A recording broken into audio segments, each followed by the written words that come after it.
Hello, hello. Hope you all are doing well. So here we are in week 4. So at this point, with the essay we're working on, you have submitted your stage 1, your description of the ad, and gotten feedback. You have then revised that, and you have added your analysis to that. And most of you have gotten feedback on that as well. I've had a few late submissions or resubmissions that I'm working on.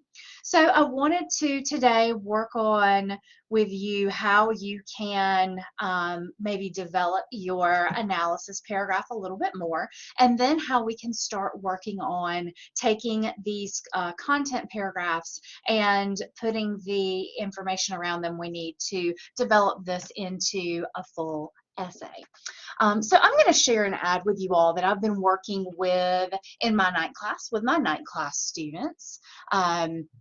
This is an ad that I pulled from one of my magazines, and we picked it out and decided to work on it in our class.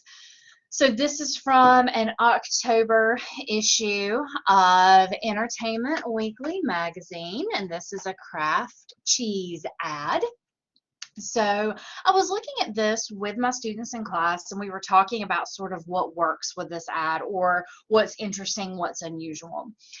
So we noted that the color was really important, this color contrast of the yellow cheese against the blue background. We noted that the text is really important, makes broccoli less broccoli-y, which is kind of fun. And for the win-win, a couple of my students pointed out that this is geared toward a younger audience, that this didn't seem like the kind of phrasing that would appeal to older generations. We also noticed that what's really prominent in this ad is this picture of the broccoli with this delicious looking melted cheese stretching across the page. And what's unusual is that what we don't see prominently in the ad is the product as you would buy it at the store. That's tucked way down here on the corner. So it's not something that a lot of people would be used to. Usually when we see an ad for something, we see that that product prominently displayed in the ad. So all of this was really interesting stuff. So we used these ideas to think about who this ad would appeal to. So we discussed that potential audiences would be parents who have to get their kids to eat vegetables when they may not want to eat vegetables, and that's really highlighted with the text here.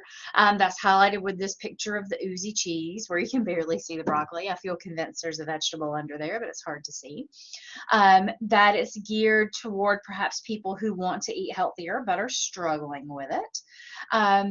And all of this is indicated by the fact that we're putting a vegetable in there, but we're really featuring is all this delicious cheese draping off the vegetable. So the phrasing, the photo, and the focus on the end result rather than the product were some of the things that we focused on in our description. So in class, my night class and I drafted a description together, and then we drafted an analysis together, and I was going to share that with you here. So we went through and we wrote down our potential audiences, and then we went into the ad and grabbed precise examples from the ad to help develop that. So I had mentioned that in our analysis, we said that we were considering parents, people who don't want to eat their vegetables, and people who have to cook as our primary audiences. And we brought in the text and the photo as examples, right? And then we talked about how that would work. Okay, so you take your idea, you state it as a sentence, you pull in an example, and then you discuss and develop. Okay, people often say, well, one of the problems that I'm having in writing my essays is I don't have enough information or I can't really develop it. This is how you do that. So then, I discussed the person who needs to cook, and how the end result instead of the product is a strategy that could work. I explained how they did that, and then how it could attract that consumer. Okay. So In my analysis here, I've discussed that photo that we were focusing on, I've discussed that color contrast, and I've discussed that text. If you're struggling a bit with your analysis as you revise, it may be helpful to go back to your description and see what really stuck out to you, okay? So it's not just saying who the audience is, but providing evidence for that from your ad, and then talking about how it works. You have to connect the dots. I can often read between the lines and figure out what it is that you're saying, but part of what you need to do here is to connect those ideas. All right. Now, also notice this is a draft, but this is a draft that I've gone over a couple of times, okay? This didn't look like this when I got started. When I got started, with my class, the notes were things like audience, parents, people who cook, people who try to eat healthy but don't want to, strategies that the advertiser used,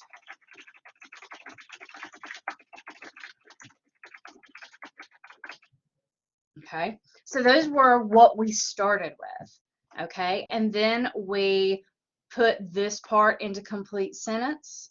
Then we brought in the evidence from the ad and we discussed how that worked, okay? So doing this one piece at a time can be helpful. So by now, all of you, most of you, have your draft of your analysis. So this can be a good time to go back in and say, okay, I said this thing. Let me bring in an example from the ad to show how that works and then talk about why it works. That is going to take, if you had a really short analysis or an analysis that was vague, that is going to help you develop that out into something specific and precise for your reader. Now, next up, once we have a good description and a good analysis, the next things we're going to think about are our introduction paragraph. In an introduction, we are going to introduce our ad, we're going to get the reader into our essay, and we're going to provide a thesis statement. Okay, the thesis statement is the main idea of your essay. It's usually a sentence or two that sums up the whole essay. Now, the purpose of this essay that we're working on is to evaluate whether the ad successfully reaches the audience. So in order to do that, we are going to essentially have a statement in our introduction of whether the ad successfully reaches the audience and why. We'll talk a little bit more about how to do that next week. Then your last paragraph, your concluding paragraph, I've given you some instructions for. You're evaluating whether this ad is successful. So looking at your description, looking at your analysis, does the ad successfully reach its audience and why or why not? Okay, so when I think about an essay structure, I think about it, I'm a very visual person. Visuals help me. I'm really bad at drawing though, so I teach English and not art. All right, so when I think of an essay, this is kind of how I envision it. This is my introduction, this is the body of the essay, and this is the conclusion. In the introduction of our essay, we are trying to get the reader from out here in general audience land drawn into our essay with something interesting, and then we lead them to a specific thesis statement. Now, keep in mind, this is one model. You don't have to have your thesis at the end of the first paragraph. However, if you're kind of struggling, this is a good plan. This is one of the easier ways to lay things out.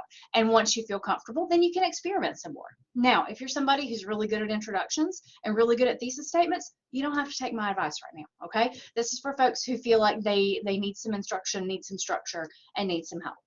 So you have your thesis statement. Well, then you have the body of the essay. Well, guess what? You've already written the body of your essay. The description and the analysis are the body of the essay, and then your evaluation, whether this ad successfully reaches its audience, is going to be your conclusion. So you can start by paraphrasing your thesis, stating the same idea, but doing so differently. Do not copy your thesis statement and make it the first sentence of your conclusion. You can't do that. The reader will remember, and this essay is way too short for that. So then you can discuss how or why the ad effectively reaches its audience.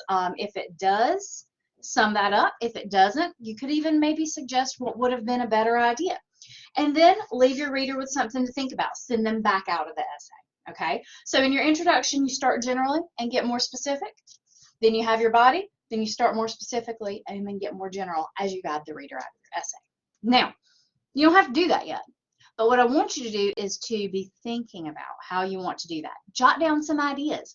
What could be something interesting to get the reader invested in your essay and bring them in? What could be a good point to make as you exit the essay?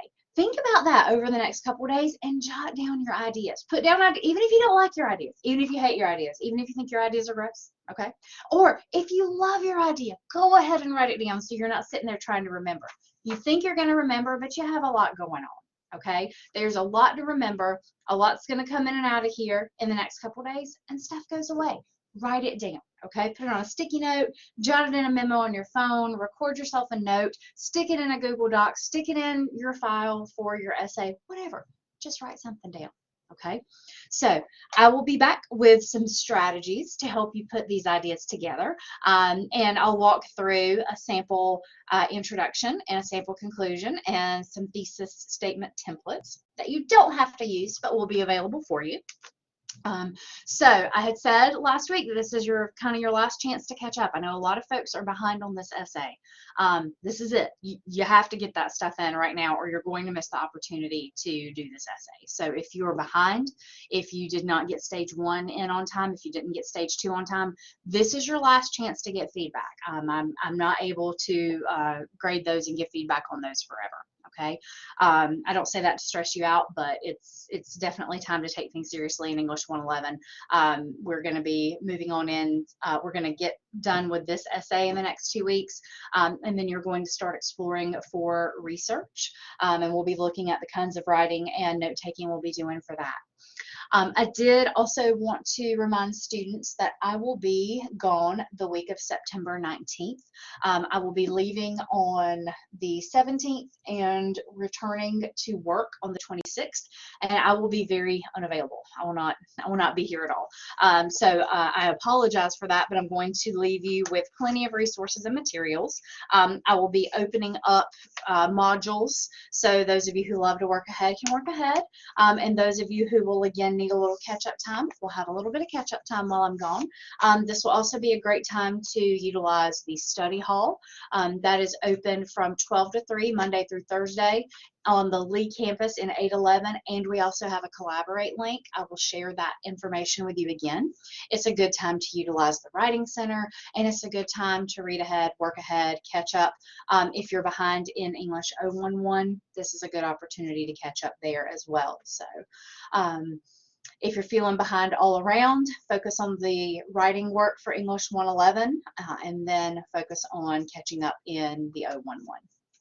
If you need help or have questions, you know how to find me. I've enjoyed speaking with you all and meeting with you all in these past couple weeks, and I hope this is a good week for you. If I can help, get in touch. Take care.